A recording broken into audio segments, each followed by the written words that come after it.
Hello, and thank you for listening to this Analyst Insight podcast from the Information Security Forum. If you've been here before, welcome back, and I'm sure you know how this goes. I ramble on at the start for far too long, then I try to be funny, and then we get on with it. In fact, just like that.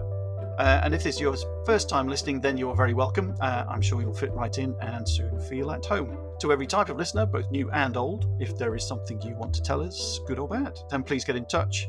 Mark.ward at securityforum.org is the address to send any comments, ideas, or requests to get involved. If you have a story to tell, we want to hear it. And funnily enough, that's the theme of this episode. We're going to be exploring better ways to communicate. In particular, we'll look at how storytelling might be a useful approach to use if your message needs to be heard. And it has to be said, information security people often have a lot of messages that need to be heard. But that approach can get past the usual reluctance people have when folks from Infosec come calling with important things to pass on. And here to explain his success with storytelling is Rouzbeh Barzegar, currently Director of Information Security Management at German multinational healthcare company Fresenius. Hello, Rouzbeh. Hello, Mark. Hello, Paul. Good to have you here. I just wondered, as we're talking about stories, is there a favourite story from your childhood at all that you were particularly fond of? The reason I asked that is because there's a very particular story being told in the approach you took. But was it inspired by anything in particular? Actually, I was a vivid reader, from an early age. So basically, I don't have any favorite story, but actually my best friends were always books. Me too. Yeah, books have been very good to me over the years, so yeah, I can relate to that absolutely. Also, here is Paul Watts, an ISF principal analyst, distinguished analyst, who was a CISO at many organisations and who knows a thing or two about communication. Are you feeling communicative today, Paul? Just kidding. Of course I am. Of course I am. It's great to be here. Excellent. Yeah, very much so. It's good. It's good to talk, but it's also good to listen. So I'll be doing a bit of both, I'd like to think, on this one. Yeah, I think it's. I think you're right. I mean, it's a two-way process, isn't it? And I think just to sort of set this up as well, Rouzbeh, if you can talk about your approach to getting some good messages across, because I think this emerged from a presentation, a couple of chapters. And it was the presentation tells the story of King Infosecios, I think it was, and his three daughters, Peoplia, Processia and Technia, which is just a fabulous way of characterizing that big problem that we have. So yeah, if you could give us a quick overview of that, that'd be great. Yeah, sure. So first of all, thanks for having me. And actually the story of the three sisters that's what I call them. Started from an ISF grade chapter last year, and I had actually my presentation ready for the chapter meeting, so I knew what I wanted to present. Then I had a heated discussion with an auditor during one of the audits, and which was really good, really thought-provoking. And I thought that I'm not able to get my message across. Somehow is missing, right? Okay. And then 5 a.m. in the morning, I got this idea. I woke up with this idea of the three sisters and started just putting the presentation together. And I was not sure that it will be, it will come across well. All of the CISOs, senior experts, listening to the story. But it did. Yeah, it went across really well. Yeah, I would encourage anyone who's listening to this to go to ISF Live and have a look at the presentation. It's quite a thing. And there's a recording of Rouzbeh presenting it as well. So by all means, have a look at that. I mean, yeah, because it was, I think you said it was just a better way to portray what's happening and explore why things go wrong and why those messages don't get across. Yeah, absolutely. This is basically, we are, in essence, we are all children, right? We need to listen to stories. We are all fond of games. We are all, we need to have some fun, right?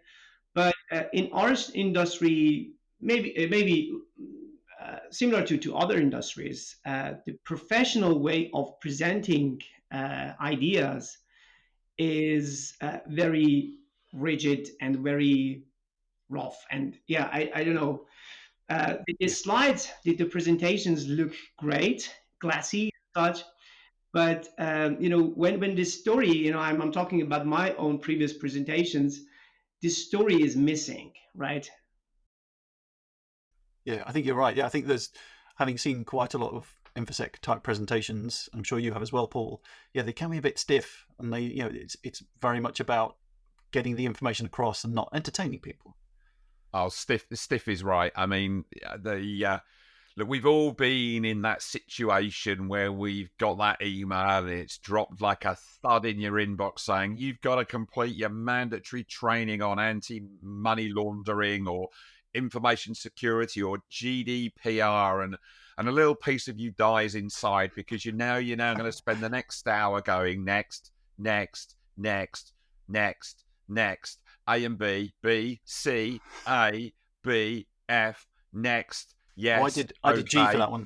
I mean, what possible benefit is there gained from going through something that is literally spoon-fed to you and rammed down your throat? And that is a lesson that we still struggle to learn in a lot of camps. And I'm not just talking about cyber now. Some of that mandatory training is just dry and awful. If it's not interesting to your audience, if it's not fun, and if it's not encouraging them to learn, it's just going to be something that they do and they've forgotten about as quickly as they've clicked that finish button. Nobody benefits from any of that, yet that is still exactly what we do in a number of different corporate departments across an organisation. Nobody likes death by PowerPoint. I certainly don't. Maybe someone does out there, who knows, but I think most people hate it. Yeah, I think, having done quite a bit of training, the thing you're always looking for is how can I do it faster? That button that says, well, maybe I can just read the text and scroll to the bottom. That was a ruse we used in one of my former employers to get past things. But was that the problem you found, Rouzbeh? Just, I guess you had a lot of messages to get across and they just weren't having an effect and weren't changing anything.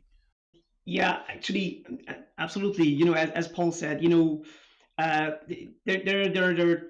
2 points that we were trying to address here. This is training and getting the message across, right? Training has an objective to fulfill, right? We're not training people to train them. We're training people for them to develop a correct, kind of behavior, right? And that's our objective. We want them to behave in a certain way. Right. Or and that was the same thing, when I wanted to get this message across about people, process, technology. My audience were not the so-called normal users, right? They were actually experts, security experts, right? Right. And that, however, we're struggling with the same issue when trying to deliver the message to our own so-called tribe, right? Yeah. Mm-hmm. We are actually as Paul also mentioned, this is so the presentations and are delivered so stiff and with too much information that the objective, the real objective is lost. So what are we going to achieve here? That's actually what we need to consider first. Yeah, what do you want to do? Yeah, I don't know, Paul. I guess as a CISO, you're responsible for lots of things, but your ultimate aim is to try and change the culture of an organization, and that's really big and hard stuff. And I think Rouzbeh's presentation is also about that as well. But is that a really sticky thing as well? Just it's leaving aside, get people to do the training, but just ultimately long term, there's a different aim there as well. Yeah, it can be. Culture is a very interesting topic to unpick, but in the context of security training, it does play a very, very specific part. So in certain organizations, even Rouzbeh's presentations won't land well because they just don't fit the context and the culture of the organization. Okay. So the advice that I would always give people is to really think about your audience and how that audience kind of deconstructs and decomposes, and think about whether the training needs to be manipulated in different ways to suit different audiences. And to Rouzbeh's point, you're almost reverse engineering when you try and deliver security training with that cultural nuance in mind. So what are the four key messages that you're trying to articulate to your audience? So, great. So start there. Then think about the different types of culture within your organization, and then the overarching corporate culture. So, you know, if you're talking to people in a corporate office environment, you might be able to contextualize in one way. If you're talking to people who are on a manufacturing plant, you may want to talk to them another way, and so on and so forth. So what you then look to do is manipulate the context and the way that you tell the story to suit the audience. You can then look at that geographically. So the humor in the United Kingdom may not match the humor in Eastern Europe or in the Asia Pac or over in the States. So you have to think about making that training personable also has to go back to geography, to culture, to the type of jobs and roles that people are undertaking. So it's actually more complicated than it initially sounds. And this is why a lot of mandatory training really struggles to land, because you're trying to do a bit of a one size fits all, but you're not relating it to the culture. You're not relating it to the audience. So it's literally like hammering a nail into a wall.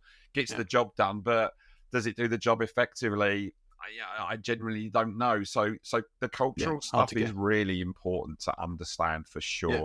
Rouzbeh, you were nodding your head a lot during that. So is that something you've seen as well? Just audiences react in very different ways? Absolutely. So working in a global organization, I have many examples of that. We have people working in different kind of environments, working in manufacturing sites or in health facilities or in office environment. So we definitely need to tailor our trainings for those people, right? Just giving you an example, and to again to Paul's point, we need to set the exact objectives that we have from the training, right? And we cannot overload the training. One of the great trainings that we've made together with one of the providers was actually a video that we have created for healthcare personnel, like doctors, nurses, and that was, we actually tried to first figure out what is important for them, what are the challenges, and how can we, plant this, story within that, that daily life of those healthcare people, right? Professionals, right? And that's actually what we have done. And the story that we've told in that, I guess, 3 to 5 minutes video, no, less than that. It was less than 3 minutes video, was the story of in a life of a nurse, right? Okay. Answering a phone call, which was a malicious by a malicious actor calling and pretending to be from the IT department, right? We built the environment, that was quite relatable for the nurse, right? Could understand, okay, this is a busy day in the hospital, in the clinic, and someone calls and pretends to be from IT, so you tend to trust them, right? And everything that goes on. And the feedback that we received was that people related to that, much better. And it was only 3 minutes, right? Not the mandatory 30 to 45 minutes boring training that they need to next and test and finish, right? Yeah, very different approach, because I've heard of similar things. There was one organization that's an ISF member, I think, still, who had a lot of mining operations in various parts of the world, and obviously very tricky conditions, all kinds of levels of literacy and different languages and different cultures, and it was really hard to get the training across. So they turned to comics, in the end, just illustrations, and because they could be passed around in the tea room, it's because the PCs and computers were really hard to put in those environments because they're dirty, etc., etc., and it worked really well. So I think it's that two-way street, isn't it, Paul? You were nodding your head there. I guess similar experiences for you. Totally. My advice to people would be, and again with the cultural understanding in the back of your mind, is don't be afraid to try different things. It was one of the highlights of my career to date was one of the organisations I was working for, we were trying to land some messaging about a cybersecurity transformation program and generally increase awareness of cybersecurity in the organisation. And it was an organisation that had to do a lot of mandatory training just because of the nature of their work. So we tried something different. And I do a bit of work in education, and I may have mentioned in previous episodes. So I borrowed. Literally borrowed 68-year-old children, and in return for some other bits and pieces, so they got something out of it as well. I brought them to our national centre, and I got them to teach our staff about cybersecurity, and it was amazing. The energy levels were really high. People were really engaged, really curious. They brought some of their project work to the office as well. So there's lots of engagement, and an interesting thing happened. And I'd be interested in Rouzbeh's view of this as well.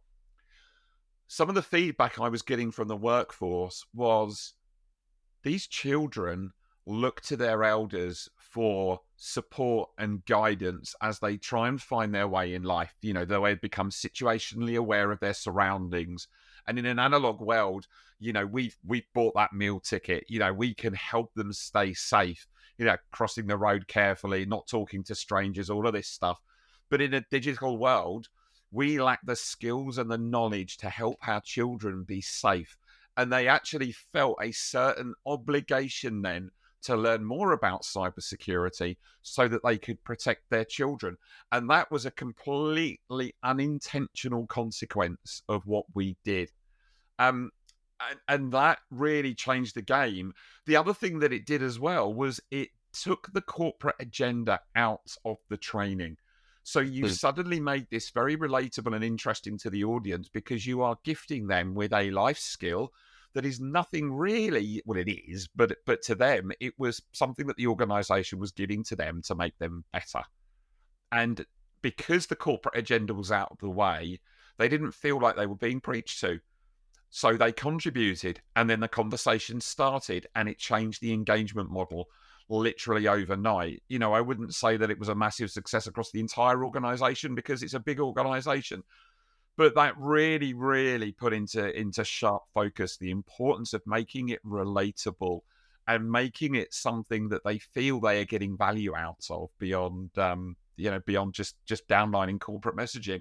I don't know, Rouzbeh, whether any of that, just the idea of trying different things to get the message across. What successes have you had trying different things? Absolutely, yeah. Paul, in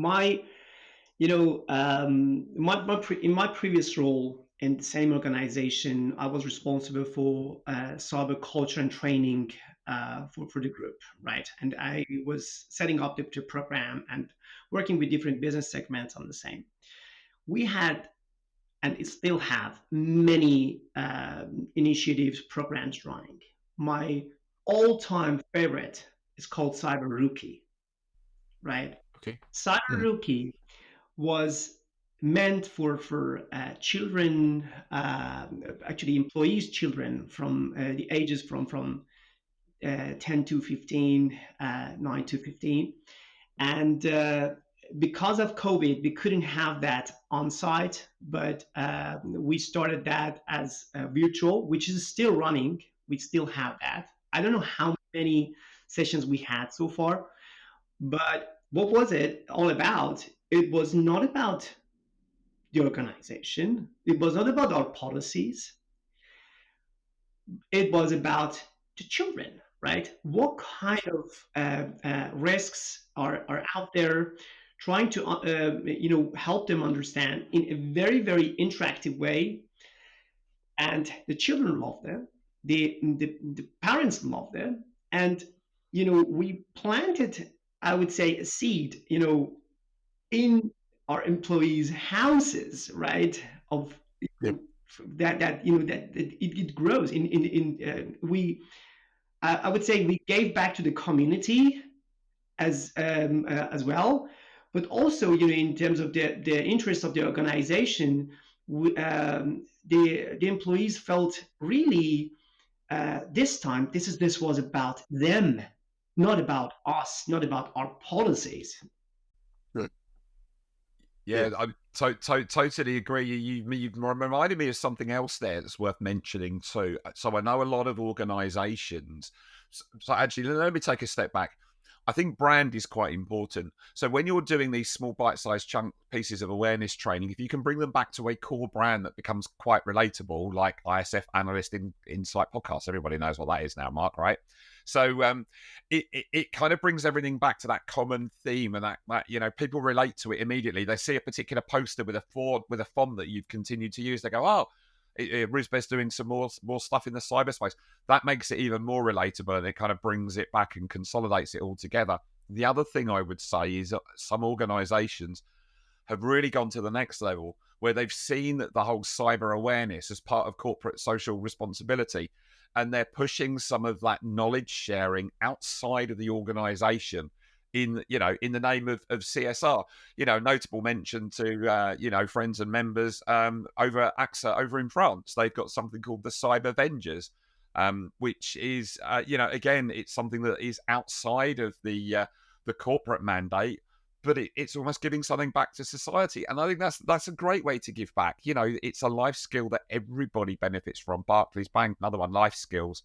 There are ways to communicate this stuff without it feeling like you're kind of like. I think it's true. I think a lot of people have that disconnection between safe at work and safe at home, don't they? And they don't see that one relates to the other, and if you get one right, then, and certainly during again, talking to ISF members quite a lot when lockdown was at its height, they found that they had to change the way they communicated because the problems that were emerging from people working at home were different. But actually, it helped in some respects because you absolutely could literally bring it home to them. They were the importance of these kinds of things. But I suppose one question I did want to ask was, Rouzbeh, was just how you measure the success and whether things are changing. I mean, I guess there's some very raw ways to do that. If you get breached less, or if you have less calls to your support, or people click on fewer phishing links. But is it sort of, because culture is a big amorphous strange thing, so how can you ever know that you've changed it, or do you sort of just have to read the runes and think something has changed here? It's hard to know. I guess what I'm about to say will raise a lot of controversy. I don't know if in this podcast or later, but I really, there are surveys, there are means to measure culture, but is actually, its culture is so diverse, especially in an organization like ours. We were talking about over 310,000 employees worldwide. Wow. In all different countries. And, if you're measuring culture, this is, let's not, be illusional. This is actually, we have some things that we can measure. For example, phishing, right? These continuous phishing simulation campaigns that we're running, and we can measuring, right? And we can see that this is going up, going down based on the difficulty. There are so many different environmental also circumstances affecting the click rate. But that's only a tiny part of the culture, right? This is actually one of my another usual rants about security training and awareness programs, that they people see phishing campaigns as the synonyms of the security culture. No, they're not. This is only a tiny part of that, right? Phishing is important to is a very successful threat vector, but it's not the only one. And to we have some but really measuring success is can be achieved in different ways. We had other surveys which are not really based on culture only, but in terms of people's engagements, right? How many clicks we have on our, for example, our security intranet sites? How many views we had? Those were good measures for us to see the involvement of our people. But the most tangible ones were, for me, people asking questions like, for example, in our organization, we're using a security platform called Know4, right? And there is, my favorite all-time training material ever is called the Inside Man, right? And the Inside Man is some kind of a Netflix series, at that level, right? It's just produced in 8 to 8 minutes of each episode, right? Our colleagues are in the organization get these Inside Man episodes on a weekly basis, right? We're now in season 5, so which is awesome. So people watching one, they get automatically one a week after, right? And this is not done in a way of a traditional training, but actually it's they watch this. It's a story of an attacker becoming an employee of an organization, and they follow this, right? And when I get, for example, in the internal forums, questions like, when does the next season start? When was the last time that you or any of us ever asked, when do you start the next training? That's right. Yeah, that's true. That's a great marker of success, isn't it? Yeah, I like that. Just to add to that, I mean, your comments on phishing training as well. I love the idea of somebody contacting my team and saying, "When's the next training? Lay it on me." I mean, that's great. You nailed it when you get there. That's a great story. And there are other cybersecurity training providers out there, of course. The thing with phishing, as you called out, is it's hard to instill a level of control in that data. So the characteristics of the test vary each time. So I'm usually very cautious to put too much on that in terms of this. And you made this point. This in isolation is a relative measure of our security culture. It isn't. But what is when you think about what it is you're trying to change in an organization's culture. So one of the things that we like to be really good on is disarming people, making them feel that it's safe to call out unusual or suspicious behavior, and just to feel that they can comfortably say, I think I've done a thing, or I think I'm about to do a thing and I don't think it's right. I want to check for help. So actually, the metrics that I introduced into board reporting were things like near miss reporting, because actually getting an idea that volume of near miss reporting is going up, that tells me one of two things. Well, one, you manage the board going, oh my goodness, all of these near miss events are going up. What the hell's going on? I'm saying, well, actually, they were always happening. You just didn't know about them. But because we've changed the culture, people feel safe to report them. Now that data is hugely valuable, because now, Rouzbeh and the teams can focus their awareness training on particular characteristic behaviors that the organization is struggling with. So you're suddenly using that data to provide really, really sharp focus, but you're able to demonstrate that the mentality of the business is changing. And that is how you change the culture. And then when you sprinkle that with people phoning Rouzbeh's team saying, when's series 2 of your next awareness training coming out? Yeah. People are asking for more training, and they're reporting more, and they feel safe to talk to the security team, and they feel valued. That is change in security culture. It is not next, finish. No. So yeah, I mean, I love that. I mean, it's great to hear. I love hearing success stories like that, Rouzbeh. So great, and I really enjoyed that. I mean, I was in the room in Frankfurt when you presented Series 1 of your I've forgotten their names, just gone out of my head. But it was Peoplia, amazing Processia, because Technica. it's storytelling. It was different. It was unique. Everybody in the room was going, "What's this guy on about?" And by the end of it, they're going, I get it. And that was amazing. And then we went on to Series 2, which was, I think it was in Vienna, wasn't it? Did we do episode 2? Was it Vienna? That was in Brussels. Yes, That it was in was. Brussels. Yeah.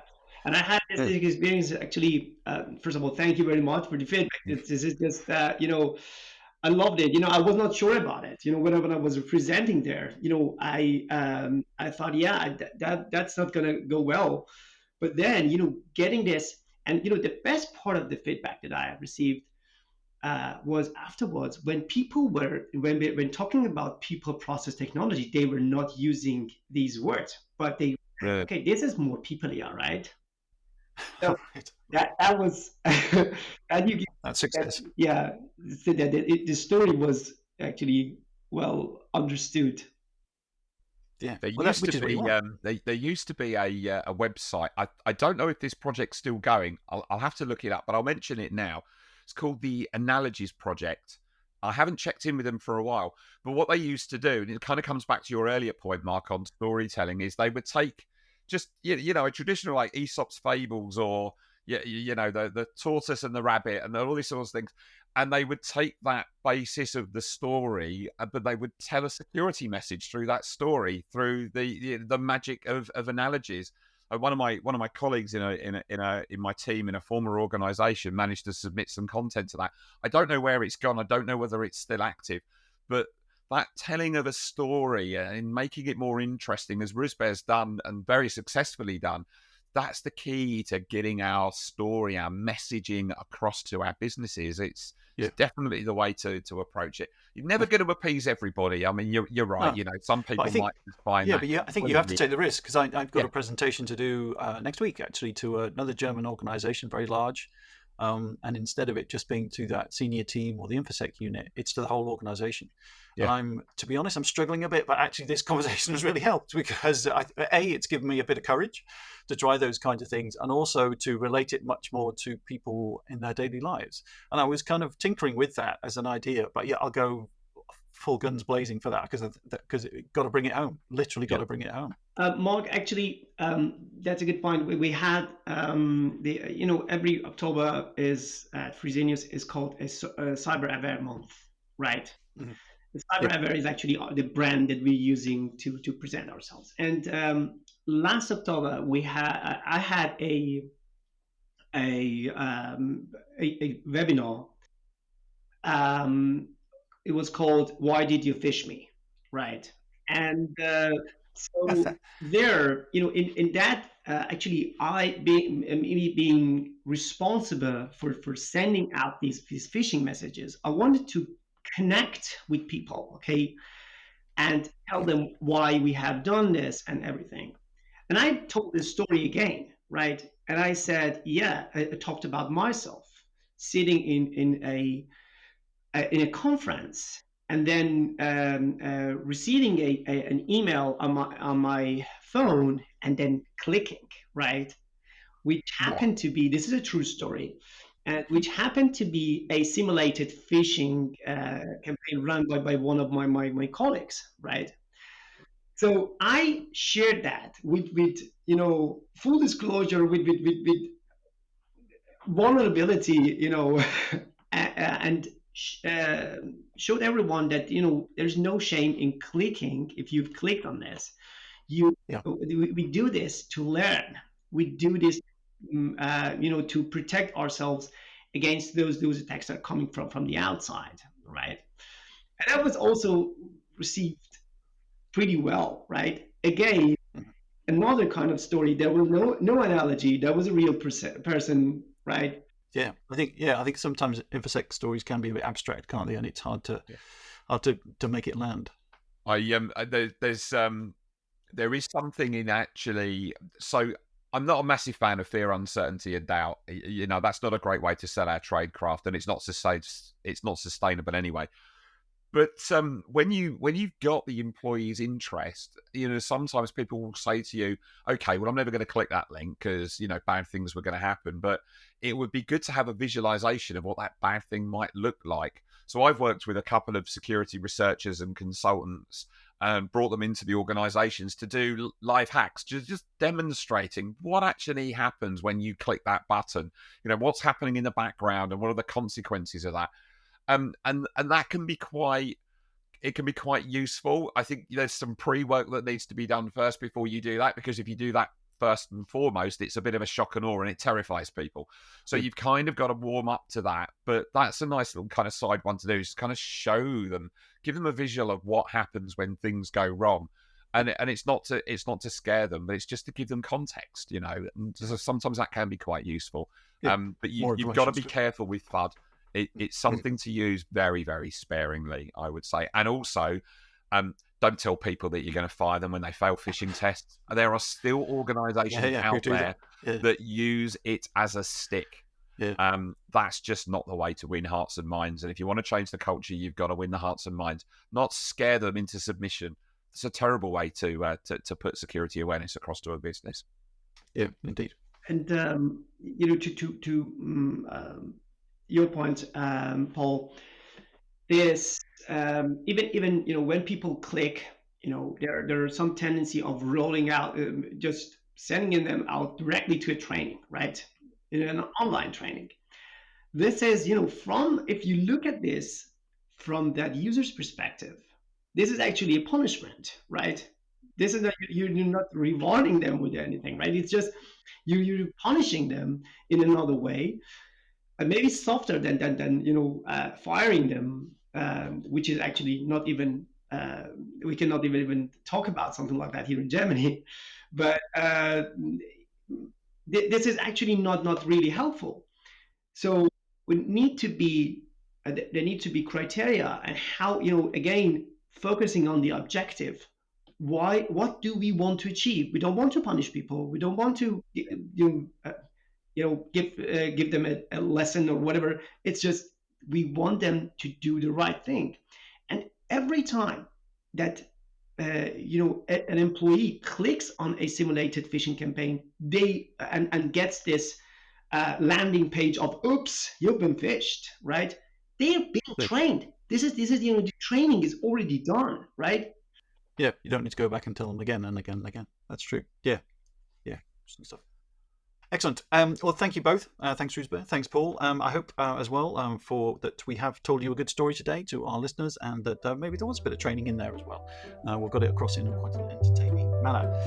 Thanks for listening. Tell your friends, tell your colleagues. You can now find ISF podcasts on all major podcast platforms. Look for our page on Audio Boom, where you can subscribe to make sure you don't miss an episode. And who would want to do that? The podcasts are also available at securityforum.org, where you can also learn more about ISF research, tools, and guidance.